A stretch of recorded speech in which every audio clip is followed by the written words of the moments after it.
Today, I'll be speaking on NASA's Mars 2020 rover mission, which includes the rover, which is named Perseverance, which is over here, and his little friend, the INGENUITY helicopter, which will be the first heavier than airship to fly on another planet. And we'll talk about these in greater detail as we go on. Just so people understand, the Ambassadors Program, Solar System Ambassadors Program, is a real thing. It's funded by the National Aeronautics and Space Administration. It's managed by the Jet Propulsion Laboratory in Pasadena, California. This is our logo, our identifier. And what we do is there are volunteers, about 1,000 ambassador volunteers nationwide. And we go in front of various crowds in civic centers, museums, libraries, and schools to talk about NASA's missions of discovery. Since its creation in 1997, the ambassadors have reached more than 10 million people directly and almost 500 million people indirectly. And I think that speaks very well of the program. This is our target that we're going to be talking about today. This is the planet Mars, as we see it, a dry, dusty, copper-colored world. But about 3.5, 4 billion years ago, Mars looked like this. It was a very lush, warm, wet world. It had oceans, it had continents, volcanic islands, lakes and streams and rivers. It was very, very Earth-like. So one of the reasons we're sending Perseverance to the red planet is to try to determine what turned this beautiful Earth-like planet into this kind of dead, dry, dusty one. And we're gonna examine some of the tests that are gonna be done, experiments to be conducted that can maybe resolve those questions. As we move on, I just wanted to point out some interesting facts about the planet Mars. Mars and Earth have about the same landmass. Earth is larger than Mars, and we're covered 3/4 with water. So our landmass are our continents, whereas Mars has a totally dry surface. So its entire surface represents its landmass, but we're pretty much equal. Mars is home to the tallest known mountain in the solar system and the largest known canyon. The mountain is Olympus Mons over here. The canyon is the Mariner Valley. And we'll talk about these a little bit more in detail as we go on. Mars has the largest dust storms in the solar system.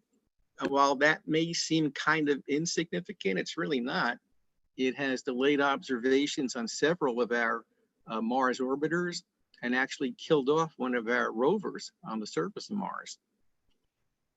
Pieces of Mars have fallen to Earth. We can verify this. This is the Allen Hills meteorite that was found in Antarctica in 1984. And I'm going to talk about that a little bit later also. There are signs of liquid water on the planet. It's a phenomenon known as recurring slope Linnaeus. And you can see these in some of the canyon and crater walls. And one day Mars will have a ring. We believe it might have had one in the past, but it will definitely have one in the future as its large moon Phobos moves closer and closer to the planet. Will get caught up in Mars's gravity well and be torn apart, creating another new ring planet in our solar system. For most of human history, this red dot was the best view of Mars that we had until the invention of the telescope. Right now, Mars is still fairly close to the Earth. If you look up in the eastern sky in the evening, you can still see a bright dot up there, and that is Mars. This picture was taken about 2 months ago at the Shenandoah Valley in Virginia by another solar system ambassador when Mars was at opposition to Earth at its closest point. That was in October. That was the closest Mars had been to our planet since 2003. We'll not get that close again until 2035. Now, no one knows who actually invented the telescope, but the first person who applied for a patent, and they did have patents in the 1600s, was a fellow named Hans Lippershey. He was a Dutch eyeglass maker. And in 1608, he laid claim to a device that could magnify objects 3 times. And at that time, that was a major scientific breakthrough. But things really got cooking a little bit later in the 1600s when Galileo Galilei improved the telescope and conducted the first telescopic observation of Mars. Galileo was one of the great astronomers, one of the great scientists of all times. He's the father of observational astronomy, the father of modern physics, of the scientific method, and the father of modern science. Galileo was a very busy man. He's been honored by NASA by naming a few of their aircraft and spacecraft after him. This is the Galileo 1 aircraft, which is a flying observatory. It was a modified Convair 990. It had multiple observation windows along the left side of the aircraft. That has been succeeded by other airborne observatories, including the great modified 747, which is called SOFIA right now. And then NASA named an American spacecraft after Galileo. This was the Galileo Jupiter probe that was deployed from the Space Shuttle Atlantis in 1989. And that's a picture of what Galileo looked like in the payload bay. And even Star Trek honored Galileo, naming one of the Enterprise's shuttles after him. And this is down at Space Center Houston, where they reconstructed the original Galileo. It had been left decaying in a lot at Paramount Studios in California. They shipped it to Houston for refurbishment, and now it's on display over there. And this old fat guy here would be me. Wasn't a close personal friend of Galileo, but we're probably contemporaries. And then moving on later in the 1600s, the Dutch astronomer Christian Huygens made the first illustrations of Mars.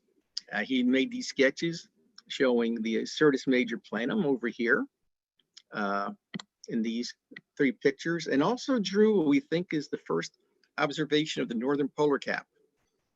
Huygens was a very famous astronomer at the time, and he has also been honored for his contributions to astronomy and to science. When NASA and the European Space Agency named the first human probe that landed on Saturn's moon Titan after him. The Huygens probe was deployed from the Cassini Saturn orbiter and landed on Titan in January of 2005. This is an artist impression of the Huygens probe. That's the lander itself and its parachute over here. But these are the actually what the rocks and surface look like from the surface of Titan. And we are returning to Titan early in the 2030s with a mission called the Dragonfly, which I'd love to talk about today, but just don't have the time. And then moving on into the 1800s, the Italian astronomer Giovanni Schiaparelli used a much larger telescope to produce the first detailed map of Mars. And he was the man who thought he saw these different lines, straight lines across the surface. And he named them canali, which he really were supposed to be rivers that he saw. They were misinterpreted as canals here in English. This was really an optical illusion, but future and other astronomers also saw these straight lines. But it drew attention to the surface of Mars and gave the impression that these canals were actually built by an intelligent species to move water across the planet. Of course, we know now that was not true, but on the other hand, when he gave them names of famous rivers, he was right. There were rivers on Mars, just not the ones that he saw. One of the largest craters on Mars is named after Schiaparelli. It's 285 miles wide, and it'd be a perfect landing spot for a future human expedition. The surface is relatively smooth. You could use different rover vehicles to move to other places of geologic interest. Schiaparelli definitely will be a landing site, hopefully in the 2030s, 2040s, 2050 range. The European Space Agency and the Russian Space Agency, Roscosmos, also wanted to honor Schiaparelli by naming a Mars landing probe after him.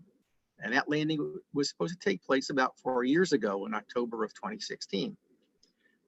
However, things didn't go as planned, and the lander malfunctioned during the descent phase, resulting in the creation of a second Schiaparelli crater on the surface of Mars, and one that was totally unintentional. We moved later into the 1800s toward the end of the century when Percival Lowell found an observatory which is still in operation in Flagstaff, Arizona. He used much larger telescopes, and he is considered the man who invented Mars. Not only did he draw these pretty accurate sketches over here of the planet, as you can see, he also had those lines that Schiaparelli saw, again, optical illusions, the polar cap here. But he published books on Mars and just talked about life on the planet, and had great influence on the, not just the American public, but the public as large. So Percival Lowell is considered the man who really invented Mars. He's also been honored on the surface of Mars with a crater named after him. This is a picture of the Lowell crater. And you can see this is the outside of it, and also an inner ring. And that inner ring was formed when the impactor, be it an asteroid, a meteor, possibly a comet, hit the surface of Mars, drove down subsurface. And of course, for every action, there's an opposite reaction. So as the impactor drove down, it caused other material, subsurface material, to go up. And that's the ring you see over here. So if we should ever have an expedition to Lowell crater and we get to sample the ring area, that's actually subsurface material that was driven up to the surface and much easier to obtain a sample.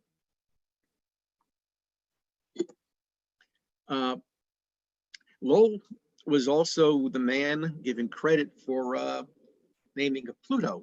In a way, it was Clyde Tombaugh, someone who worked for the Lowell Observatory, who actually discovered Pluto in January of 1930. Then a contest was held to name the new world. And on May 1st of 1930, a young girl in Oxford, England, Venetia Burney, suggested Pluto as the name for the new planet. But Pluto was also selected because of the first letters of its name, PL, which were to honor Percival Lowell, because it was from the Lowell Observatory. And this is a picture taken of the Sputnik Planetium on the surface of Pluto, taken by the New Horizons probe a few years ago. Okay, I'm going to move on now, and I'll be discussing for the next few minutes the history of NASA's Mars exploration programs. To date, NASA has launched 25 individual spacecraft to Mars, and they plan to study Mars in 3 ways. One were with flyby missions, and then orbital missions, and stationary landers and rovers. Missions that did not go as planned, I marked here in red. The ones that did succeed, I have here in green. And I have Perseverance down here in yellow, because we still don't know how that mission is going to turn out. We certainly hope it ends up in the green category, but we will not know for a couple more months if that does land safely on the planet. So in chronological order, I'm going to talk about the NASA missions, beginning with the Mariner 4 flyby in 1965. We'll have interspersed with the flyby missions, orbiter missions, and lander missions. So Mariner 4 was the first human probe that successfully flew to Mars and took pictures of it. This is the very first picture that was ever taken of Mars from close by, from the flyby. It looked a little grainy at the time, but as Mariner 4 got better across the surface and a better sun angles, we were able to determine more surface features. And what we were beginning to see were craters. And this was a little disappointing because we had hoped that Mars would be more Earth-like. Instead, it looked more like our moon. So it was a little bit of a letdown, but it doesn't stop anyone from moving on. So just a few years later, in 1969, NASA dispatched the Mariner 6 and 7 mission to Mars, also flyby missions. And this took place only 3 weeks after the Apollo 11 lunar landing. So we had missions to the moon, a human mission to the moon, and an unmanned mission to Mars, just within a span of 3 weeks. And you can see the quality of the photographs were much better this time around with Mariner 6 and 7. And it also showed an interesting phenomenon that we don't see on the moon or on the planet Mercury. You see, these craters are weathered, their edges are smoothed out because there is a low amount of atmosphere on Mars, mostly carbon dioxide, but it is low enough and there is enough wind on the surface. As I said, there are major dust storms that can erode some of the sharp edges from the craters depending upon how old they are. So that was an interesting finding that we got from the Mariner 6 and 7 mission. And then in 1971, we decided to launch a probe that would become the first to orbit Mars. It was another dual mission, Mariner 8 and Mariner 9, but Mariner 8 failed during launch. So Mariner 9 had to carry on by itself. This is a picture of the Mariner 9 orbiter. But when it arrived at Mars, there was a major dust storm going on. And the observations of the surface had to be delayed for several weeks. But once the skies cleared and the dust settled, Mariner 9 made some astounding discoveries that still just ricochet, penetrate to this day, how important they were. It discovered the largest known canyon system in our solar system called Mariner Valley. Mariner Valley would go from Wayne over here to El Paso, Texas, almost 2,000 miles, dwarfing our own Grand Canyon. It made the discovery of the largest mountain in the solar system. That's Olympus Mons, which is a dormant, I don't want to say extinct, but a dormant volcano, which is over 80,000 feet tall, 2.5 times the height of Mount Everest here on Earth, which is our largest mountain. And the base of it is over 300 miles across, the size of the state of Arizona. But I think one of the most important discoveries that it found was previous evidence of running water on Mars. Many places that Mariner 9 flew over showed what had been dry, either lake beds or dry river beds or stream beds.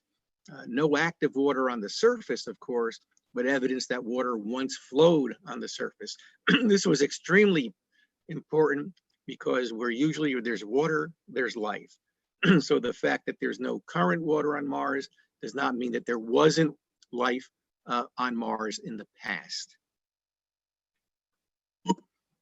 So NASA was very excited about the finding of ancient rivers and lakes and streams on the red planet. So in 1976, they dispatched the Viking missions, Vikings 1 and 2, to Mars. Vikings were combination spacecraft, orbiters, and landers. They arrived in June of 1976, and another dust storm was occurring at that time. So again, the observations were delayed as far as choosing landing sites. But as the Vikings were orbiting, they made some discoveries on their own. Again, they showed ancient river systems that were there. This is an incredible photo here of these two, what they call dendritic stream systems, which are very common on Earth. And it also found this guy. This was the face of Mars taken by Viking 1. It looks like, I say, a human face. You can see the eyes and the nose and the mouth. When this picture hit the newspapers, everybody just was flabbergasted. The thought at the time was perhaps another intelligent species had been to Mars before and erected this face to say, hey, look, we were here, come join us. It does turn out this was just an optical illusion. As Viking 1 flew overhead, it was just the sun angle at the time. that gave the impression of a face being on the planet. Little disappointing, but also realistic. But that didn't end the popularity of the face, because in the year 2000, there was a movie, Mission to Mars, with Tim Robbins and Gary Sinise, and the face was one of the major characters in the movie. And if you've never seen Mission to Mars, it is actually pretty good, and I would recommend it if you can get it on one of the streaming services now. It's really a lot of fun. I think you'd like it. But then after landing sites were determined, then once the dust settled on Mars, Viking 1 was dispatched to the Chryse Planitia region, Viking 2 to Utopia Planitia, and on July 20th, 1976, the 7th anniversary of the Apollo 11 landing on the moon, Viking 1 touched down, becoming the first successful human probe successfully to land on Mars. The Russians had crashed on Mars a few years earlier. That was on July 20th for Viking 1, and then on Labor Day of 1976, Viking 2 landed. This was the very, very first picture ever taken from the surface of Mars. That's a Viking 1's landing pad, and you can see some of the rocks that were in the area around it.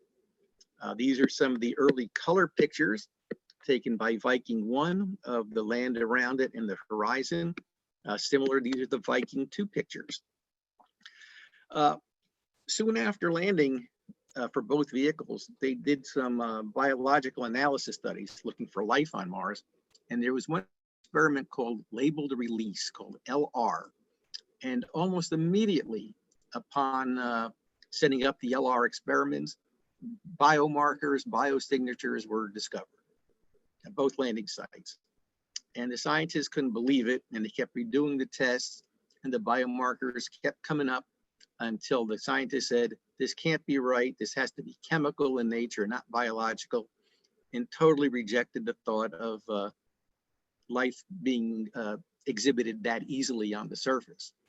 The fact they dismissed these findings astounded me, and it's only been recently that the data has been re-examined, and with new data coming from the other missions following the Vikings, there does seem to be much more support that maybe these were biological indicators of past life, and why we're still sending missions to explore and try to find out whether these biomarkers, biosignatures really are there.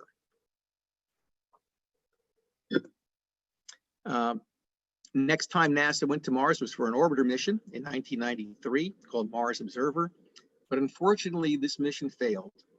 They were pressurizing the fuel lines just a few days before the orbital insertion burn, and there was an overpressure, the lines ruptured, and the vehicle was lost. That was our first Mars failure. It happens. It wasn't the first time we've had an incident like that. Certainly not the last time, but it was a disappointment. But NASA picks up and rolls on. And in 1997, they went back to Mars orbit with the Mars Global Surveyor. And this time we had a color camera on board and took some phenomenal pictures of the surface. This is, again, is the evidence of the running water, flowing water on Mars, that recurring slope planae, which are very salty or briny droplets of water that come out of canyon walls or crater walls in the Martian summer. Also, again, showed these great pictures of previous of river systems, water that once flowed on the planet billions of years ago. This is a color picture of the face of Mars, showing it just to be a hill, just depending on the sun angle at the time that when Viking 1 took that famous picture of the face itself. But you can still see where the eyes would have been, and the nose would have been, and the mouth would have been. But the MGS also did find another face on Mars. It's this little guy over here, which we nicknamed the Mars happy face within the crater, because you have the eyes and you have the smiley face over here. So again, it looks like there is someone beckoning toward us to say, come on down, let's have some fun. 1997 were two missions to the planet, and they were both very successful. We had our first landing since the Vikings and our first rover on Mars. This was the Pathfinder lander and the Sojourner rover. They landed at the Aris-Phalis section of the planet.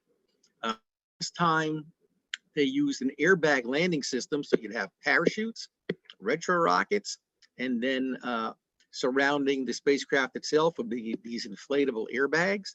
And once the bags got close to the surface, the bridle was cut, the bags bounced and bounced and bounced and bounced and bounced.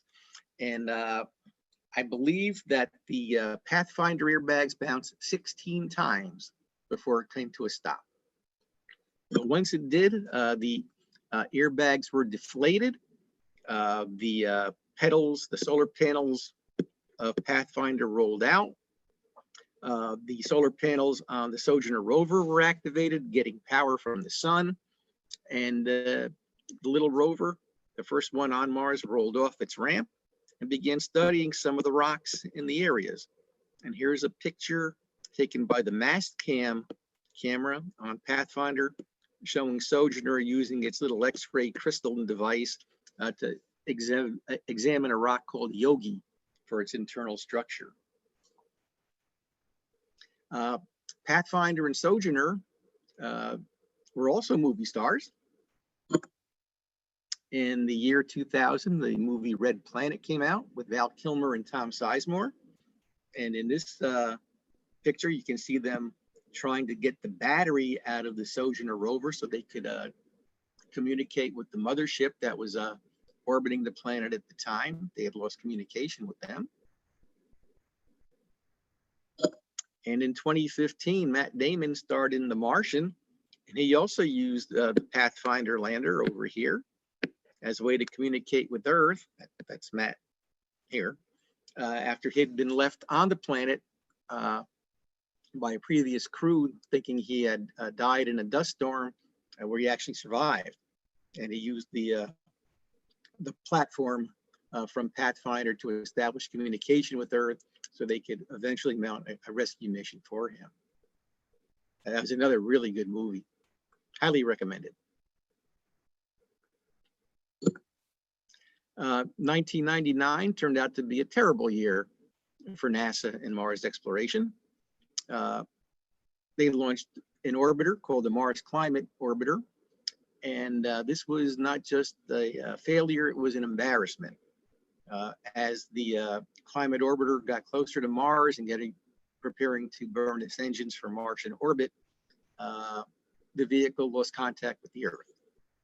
And the reason was found out just a few weeks later, that when the vehicle was being designed and built, they used both the metric system and the standard American arithmetic as part of the process of building the spacecraft. Those differences in the math were never reconciled. So you had two different sets of numbers in the computer memory. And when it went to Mars, about to go into orbit, it was way too low, more into Mars's atmosphere than they wanted. And even though Mars' atmosphere is very, very slight, very small, it was enough to disable the spacecraft. This was the largest, worst embarrassment to NASA since the Hubble Space Telescope was launched with a faulty mirror. NASA struggled to recover, but had hoped later in the year to succeed with another mission called the Mars Polar Lander. But unfortunately, the lander malfunctioned also as it was heading to the South Polar region. Apparently, as it was heading down toward landing, it deployed its landing legs. When they snapped into place, it generated enough friction on the spacecraft that indicated to the computer that the vehicle had landed, and it commanded the main engines to be shut off, resulting in a crash on the surface instead of that soft landing. This was so far the first and only landing failure that we've had. We hope it stays that way, but we lost 2 missions that year, and there was great debate whether we should continue with the Mars program, but there was still enough support from the scientific community and the public in general to do so. So we moved on. This is just a picture of the impact site where the MPL landed. You can see the vehicle itself, and then where the slight explosion took place, the rocket blast area. But we do move on. And in 2001, we went back to repeat the Mars Observer mission that failed with the Mars Odyssey mission. Odyssey is still in operation today. Its mission will be ending within another year or so, but it's still up there, still acting as a relay communication satellite with surface landers and rovers and Earth. These are just some pretty nice pictures I pulled from the Odyssey archives. Over here, you just see our sand dunes up near the northern polar cap.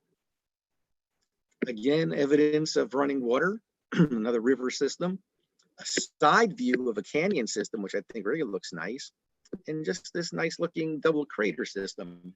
Not exactly sure where that is on the planet, but I just thought that's a really cool looking site, and I wanted to share it with you.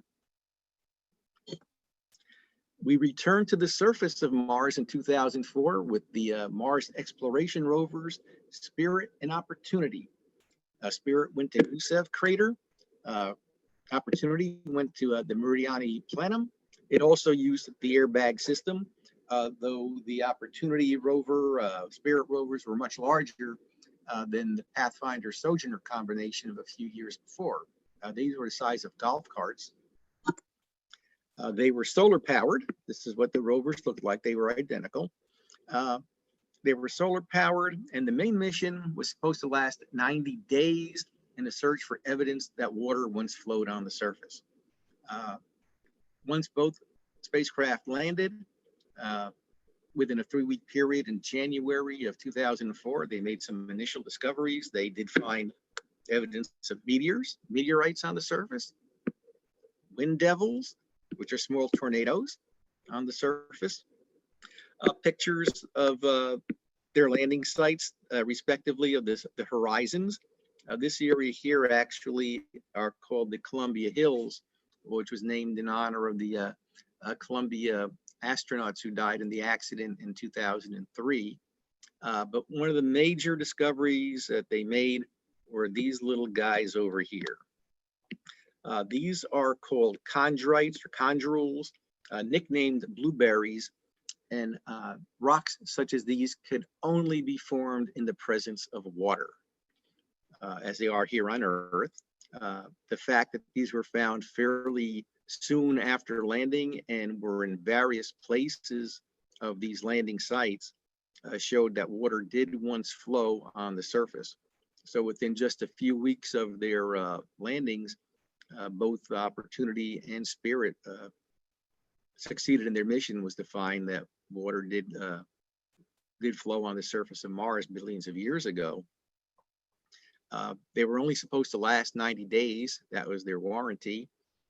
They lasted years and years and years into the future.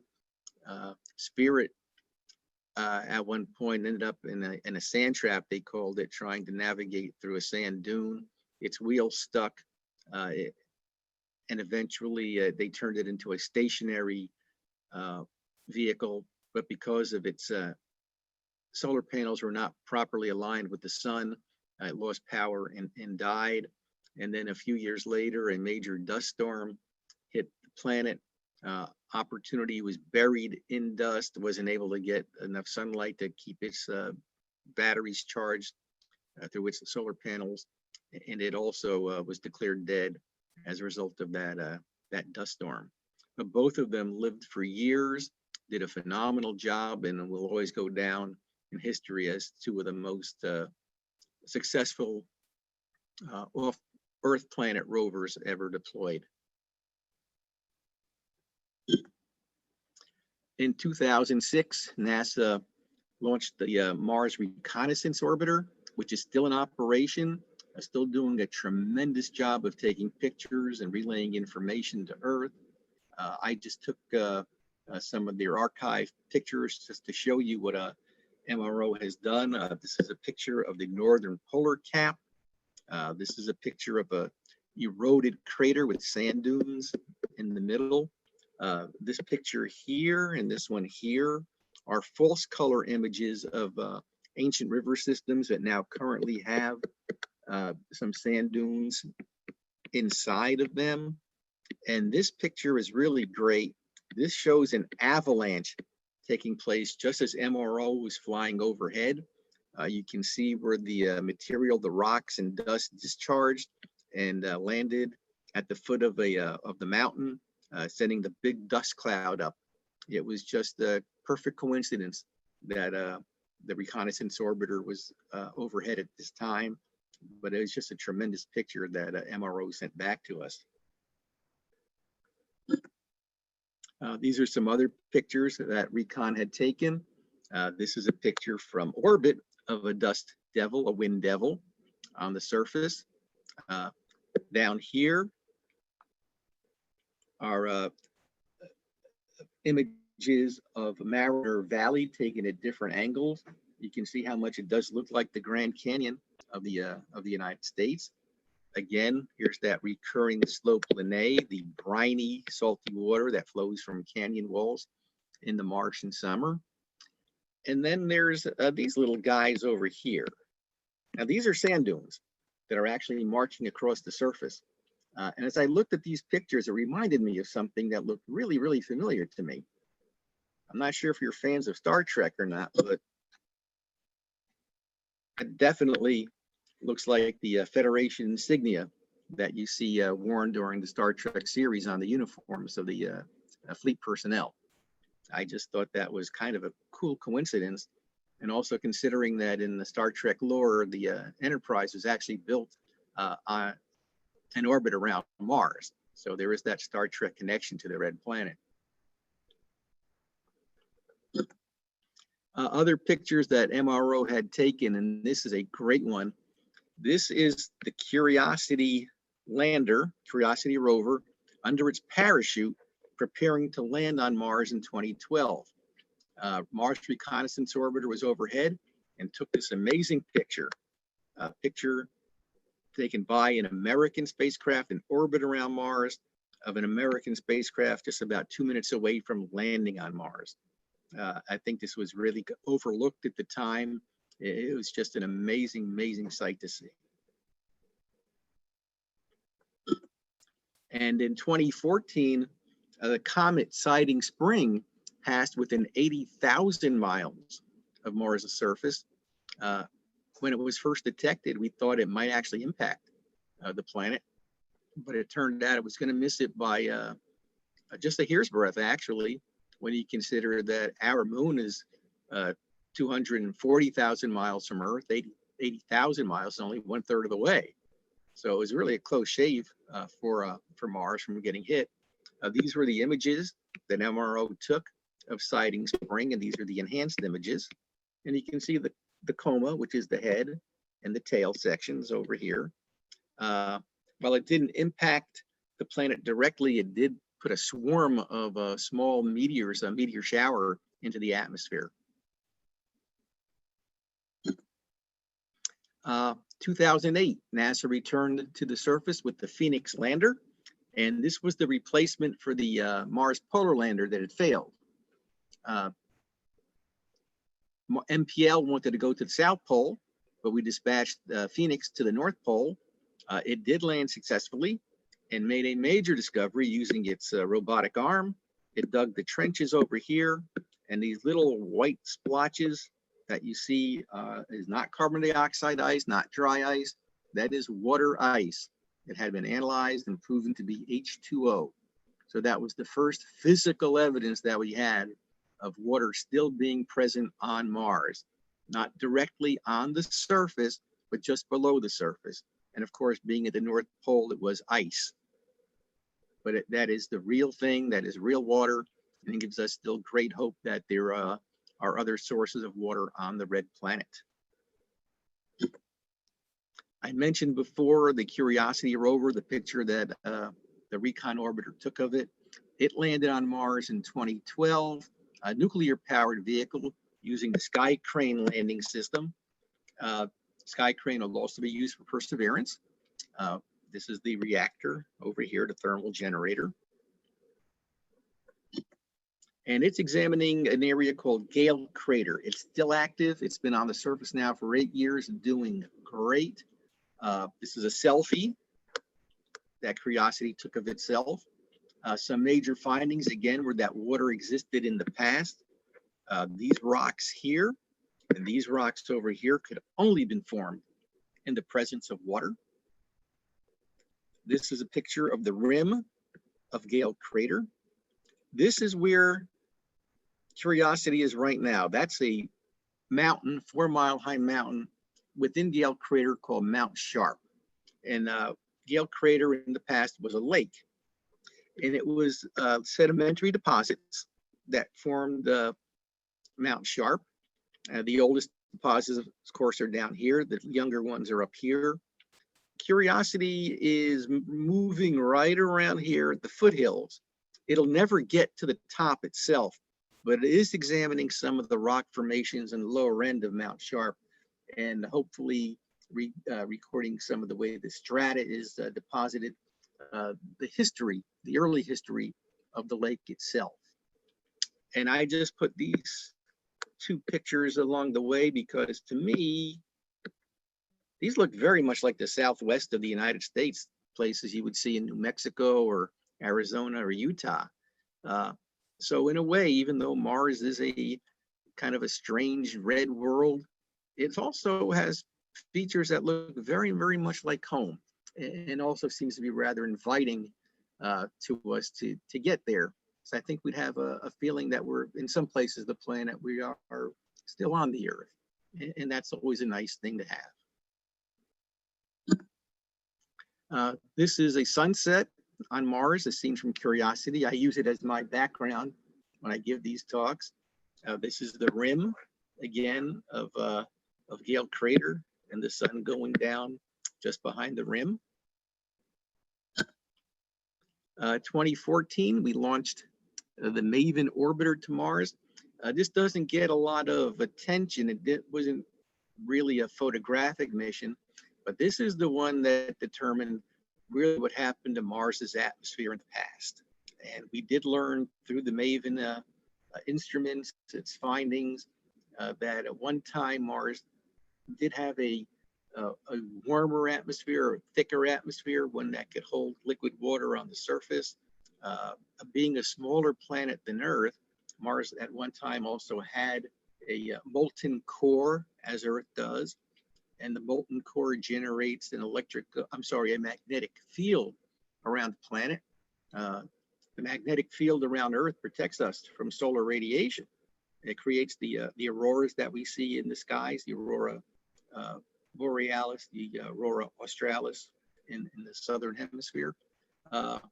Once Mars lost its magnetic field, as its core cooled, it was laid open to bombardment of the solar wind, and it is relentless. And whatever atmosphere Mars had at the time was just blown away, taking away the insulating blanket that would allow water to be on the surface.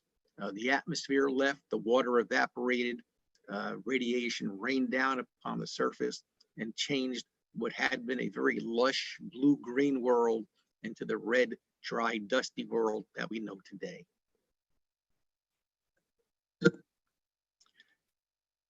Just a couple of years ago, we landed the InSight lander on Mars at the Elysium Planitia landing site.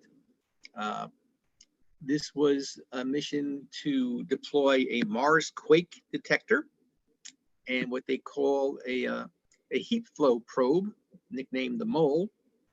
The quake detector has already detected several quakes on the surface of Mars and able to take that data to determine what the interior structure looks like. The heat flow experiment's been really a problem. They want to bury that probe 16 feet into the surface, but they've had real trouble using a hammering technique to get it down. After 2 years, they finally got it subsurface, just below the surface. I don't know if they'll ever make the 16-foot mark, but NASA is going to start hammering again in January next month. And hopefully they'll be able to get it down maybe to a 10-foot level. And that should be sufficient to determine some of the heat flow properties of the planet itself.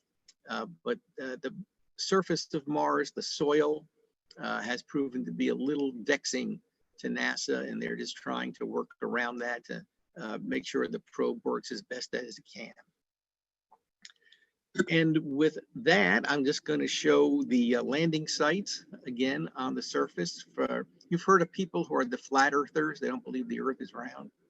Well, this is a picture for the flat Marsers, showing Mars as a flat plate and showing where the landing sites are, where the Vikings landed, followed by the Pathfinder mission, and then Curiosity, Spirit, Opportunity, Phoenix, Insight, and now the next one, Perseverance. Talking about the main subject today, which is the Perseverance mission to Mars, currently on its way right now. This is a picture of what the rover looks like, much like Curiosity, but more like Curiosity on steroids. It is nuclear powered. Its wheel configuration is a little different.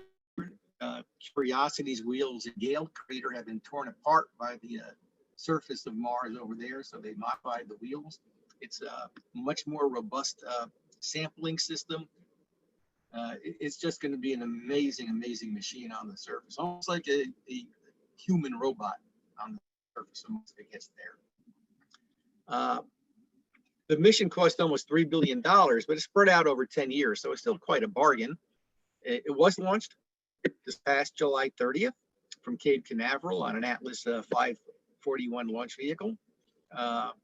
It will land, or it will touch the surface of Mars on February 18th, 2021, just 2.5 months from now.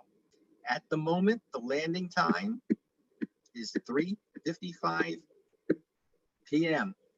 Now that might be tweaked a little bit as NASA adjusts the trajectory as it gets closer and closer to the planet, but it will be late afternoon, it looks like, on February 18th. The landing site is Jezero Crater. The mission duration is 1 Mars year, which is just short of 2 Earth years. But because it is nuclear powered and the way Curiosity has been performing on the surface, with a successful landing, Perseverance should last for years and should do a remarkable, remarkable job once it gets down there. There are over 20 different instruments and experiments on Perseverance. Some provided by our international partners from France, from Spain, and from Norway. There's one instrument here called MOXIE that is going to try to generate oxygen on Mars. It's going to bring in the carbon dioxide from the atmosphere, transform it into oxygen, and deploy it. And hopefully we'll be able to sense that change in the atmospheric balance. We're not going to terraform the planet. This is a very small scale demonstration, but we just want to see if the theory behind MOXIE actually works when it's on the surface of Mars. This is an overview of the mission. On the left, you see the launch that took place on July 30th.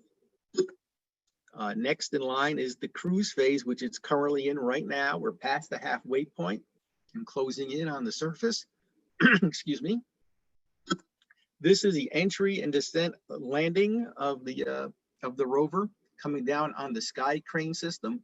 Once the wheels touch the surface, the landing lines called the bridle are cut. The sky crane will fly away, and Perseverance will be able to begin its surface operations, which would include drilling and caching of samples, atmospheric studies, weather studies. It's going to be just great. So this is the target. This is Jezero Crater. One time it had been a lake. You can see where the river came in over here and formed this delta. When the lake filled up, this was the outlet channel. This is where the water went out.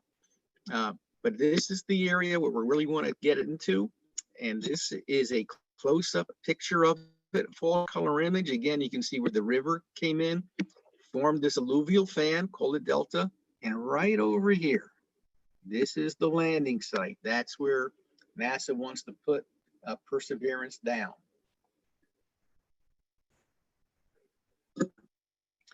We think that about 4.5 billion years ago, this is what Lake Jezero looked like. Again, where the water came in, made the deposit over here, the delta fan. That's the outlet channel over here. And it would have really, really been nice if there was an Earth analog that we could study that would look like Jezero Crater. And until 2 months ago, I thought there wasn't. Then I found out there is. It's called Lake Salda. It's in Turkey. And if this video works, which I hope it does, you'll be able to learn a little bit more about Lake Salda and how NASA is using it to study in preparation for the landing at Jezero Crater. So with a little bit of luck, I hope you hear this as I hit the start button.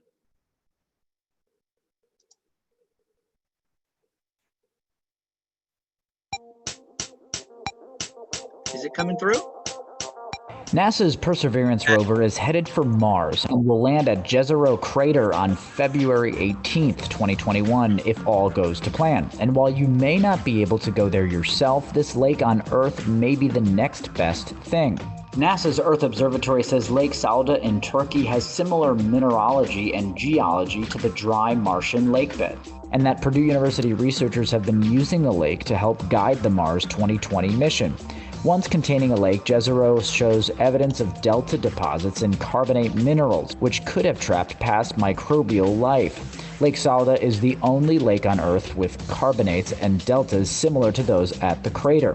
By studying how material is deposited here, the team can better understand the past processes at Lake Jezero. Sediments along the shore might have eroded from rocks formed with help from microbes. They also studied the lake's island of sedimentary deposits that indicate microbial activity and hope to find something similar on Mars with Perseverance. Oops. I hope that came through okay. Yes, it was great. Mike, that came through perfectly. Okay, I'm just trying to change my screenshot here. Okay, here we go. These are the goals of the Perseverance mission: to determine whether life ever existed on the planet, to characterize the climate of Mars, both present and past. It's important for us to know how we got to where we are now, to where we were eons and eons ago.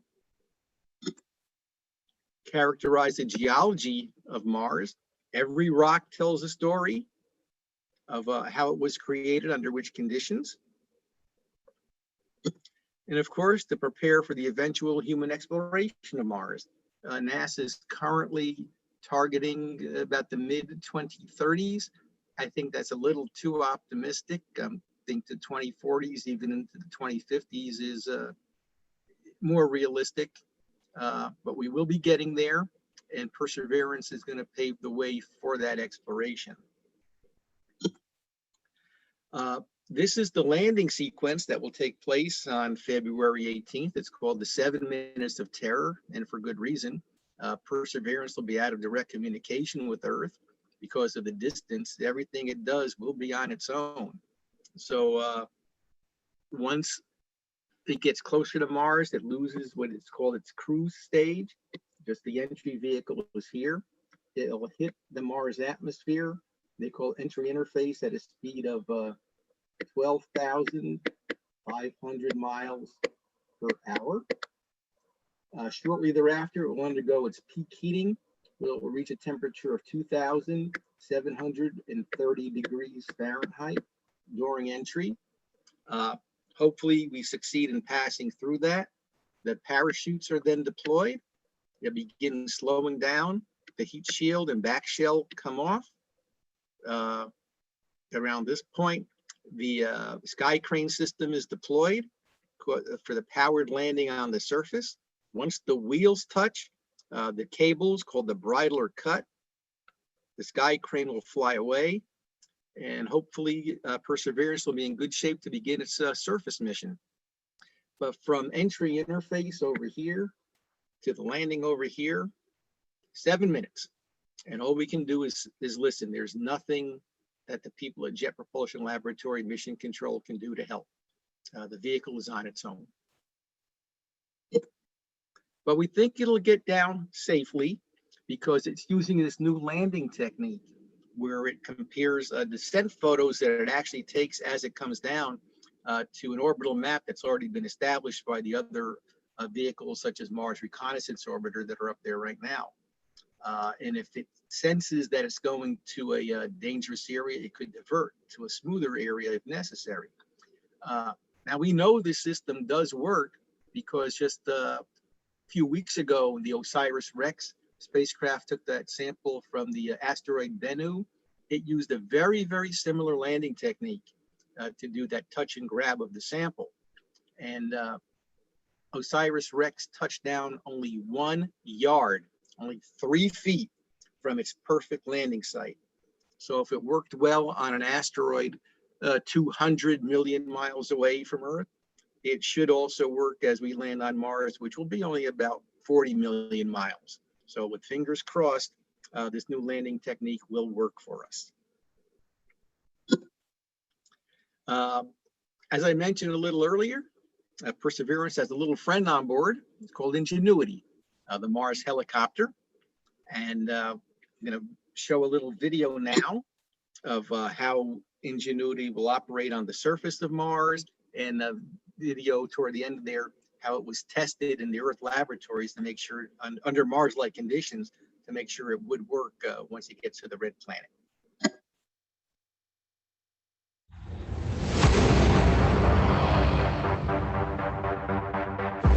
I hope you've all seen this.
I hope that all came through okay for you. Just so you know, the helicopter itself will go no more than 15 feet into the air. Mars's atmosphere is so thin, if it goes much higher than that, the rotor blades will lose a lift and the vehicle would probably crash to the surface. So they want to keep it low enough that it maintains its flight integrity, but high enough that it would be able to obtain some nice pictures down the road from where the Perseverance rover is. This little video I'm showing right now is they call the depot caching strategy. This is how Perseverance will pick up different samples and put them into sealed tubes, and where it would leave them on the surface. There's the X marks the landing site, different regions of interest that the rover will be able to travel to. There's the primary mission in the solid line, and hopefully the extended mission in the dotted line. And the samples should all be brought back to one common area where we will retrieve those in the future. And I will talk about that in a little while. Uh, this video I called the boring video for two reasons. One is that it is kind of boring, but the other does show the way it is boring into the surface of Mars to obtain these samples, which they do put into the sample tubes. And you'll be hearing some sounds, whirring sounds from the instrumentation.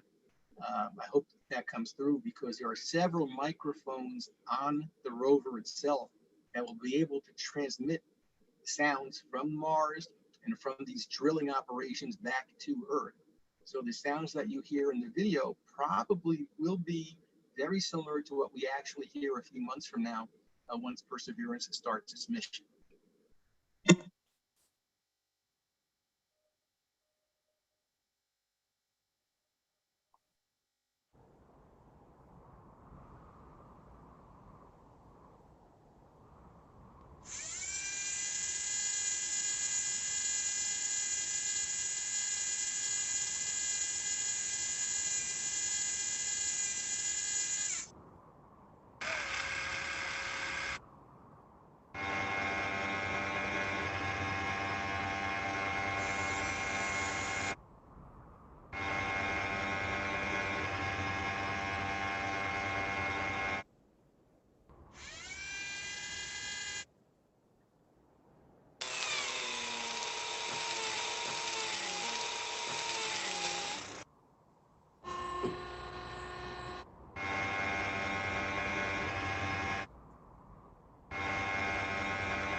I hope you're still awake after that.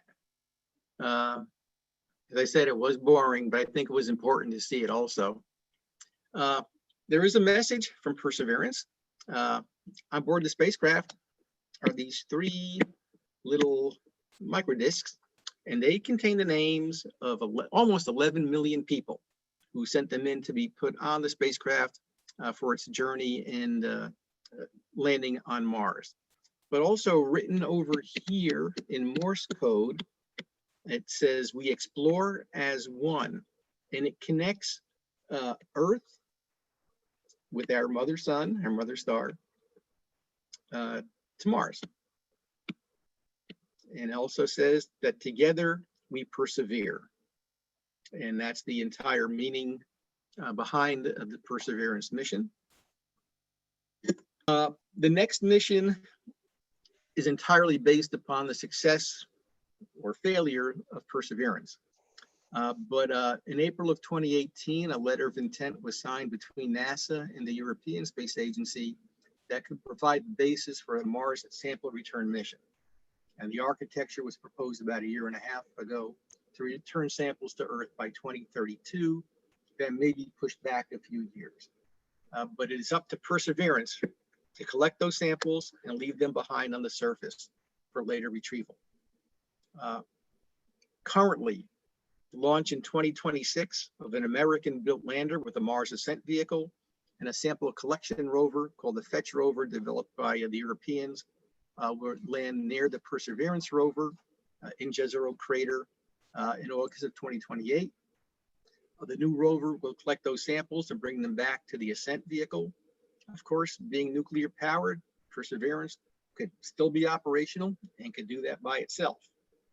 But once those samples are loaded aboard its return canister, the ascent vehicle will launch into into Martian orbit, and then wait the arrival of the European-built Earth Return Orbiter, which will intercept the sample container, bring it on board, and head back to Earth, hopefully landing in the 2032 or 2034 launch window times.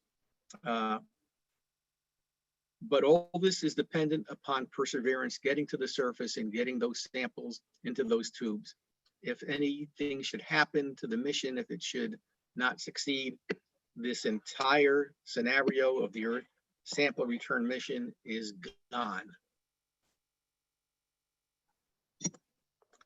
So this is Perseverance, assuming everything goes well, leaving the sample tubes on the surface.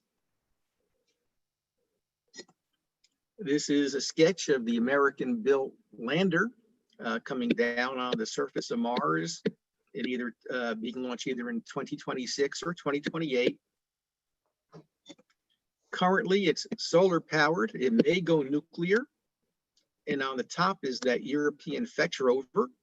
Once the vehicle is safely on the surface, the ramp will be deployed, and the fetch rover will actually follow the Perseverance tracks to where the sample containers are. It will use its robotic arm to bring them on board and store them and take them back to that landing site, where they'll be transferred into the sample container of the Mars ascent vehicle. These are where the tubes will be put. These little holding cells. The top will be shut and sealed. And then we will have the first rocket launch from the surface of Mars on the American-built ascent vehicle from the landing pad. It will enter Martian orbit and then await the arrival of the European-built Earth Return Orbiter. This is the sample container. The ERO will reach out, pull it into the spacecraft, put it into the return capsule, and fire its engines for its return to Earth. It will land in the Utah desert in either 2032 or 2034, depending upon which launch window we're going to use. And then this is what we're looking to do. As I mentioned earlier, Mars in the past was a wetter world, possibly containing microbial life. This is a picture of the southern part of what we think the Mariner Valley might have looked like about 4.5 billion years ago. It looks very much like the Grand Canyon does now, with the Colorado River flowing through it, the different cliffs and the sedimentary rock that we have here. But once Mars lost its atmosphere, it became that dry, dusty world that we know today. But about 17 million years ago, an asteroid or meteor slammed into the surface of Mars at that location I just showed you there at the southern end of Mariner Valley, and blasted a bunch of rocks and dust and dirt off the surface and actually into space. And because Mars is a fairly small world, has low gravity, this impact generated enough energy to get this some of these rocks and debris off the planet and actually floating through the cosmos. That happened 17 million years ago, and 13,000 years ago, this chunk of rock landed in Antarctica from that impact that we saw. It's called the Allen Hills meteorite. And when it was discovered, it was analyzed, and we know for 100% fact that it was from the Martian surface, based upon trace gases that were found within the rock itself. We also know that this was formed in the period when Mars was wetter and warmer, and possibly could have a life-forming environment. And when it was opened, we found this little guy. To me, that looks like a bacteria, segmented, very Earth-like, but well within the rock itself.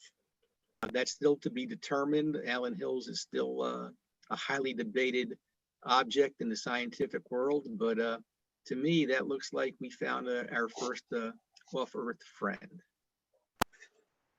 But this whole debate, whether life ever existed on Mars, either in the past or maybe even present, hopefully will be solved by the Mars 2020 Perseverance rover. If Perseverance can obtain those samples and put them in those sample tubes and begin the process of returning pristine samples to Earth, the answers to these great questions of whether life ever existed or currently exists on Mars hopefully will be answered.